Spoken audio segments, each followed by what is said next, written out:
It seems to be cyclical in the NFL. You know, some years it's the smaller, quicker guys. Now in the NFL, everyone's looking for that big physical pass catcher who can go out and create mismatches. 6 of the top 7 receivers in the NFL last year, 6'3" or taller.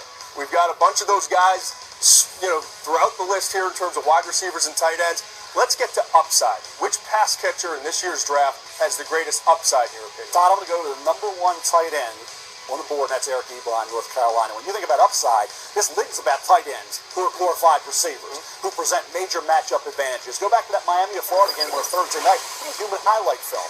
Became much more consistent. Remember, he had some bad drops 2 years ago. Not this season. He is a nightmare to try to figure out as a defense coordinator how to handle Eric Ebron from North Carolina. I'm going to go with a wide receiver who may eat his way into tight end. That's Kelvin Benjamin. He's a big guy on the outside. He had a monster year for Florida State. I thought the light came on for him. He had the big touchdown catch in the national championship game. The 2 previous games, he had 14 catches, 331 yards, and 5 touchdowns. That's like a whole team worth of production on the pass catching end. Great size, terrific on the 50-50 balls, has to develop as a route runner, but I think Benjamin, if you can get him in the 2nd round, tremendous upside down the road. Could be the next Alshon Jeffrey. I'll say this, Todd.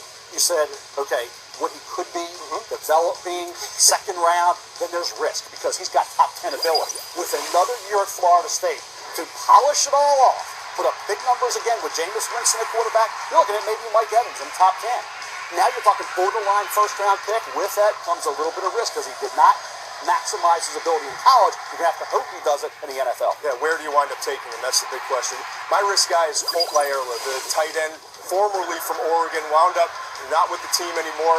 Behavioral issues, concerns about emotions, just a lot of off-the-field baggage. Listen, I saw and I still see the potential there with him. Explosive athlete, gave him a 2nd-round grade coming into the season based off of last season's tape. I wouldn't touch him in the draft, though. Just too much baggage that he brings to the table. All right, finally, who's your under-the-radar guy? John Brown from Pittsburgh State. You think about a Division II player who can fly and who also is very versatile in terms of punts, kickoffs. This kid is a touchdown waiting to happen in a variety of ways. You get him in the late portion of the draft, 6th, 7th round. You got yourself a kid who's going to help your football team. I like that small school guy. We're going to go back to the big schools. Clemson's Martavis Bryant. And he had flashes throughout his career. We're talking about a 6'5 receiver, 211 pounds, runs in the 4.4s. Reminds me a lot of Green coming out of Georgia. He's the tall, skinny, lanky, fast, swivel hips type of wide receiver. Adjusts well to the ball.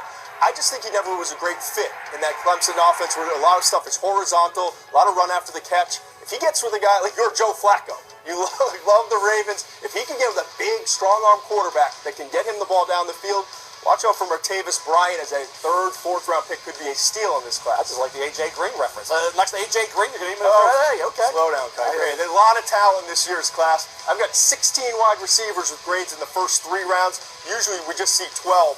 Teams looking for pass catchers. This is a perfect opportunity to go out and get those playmakers.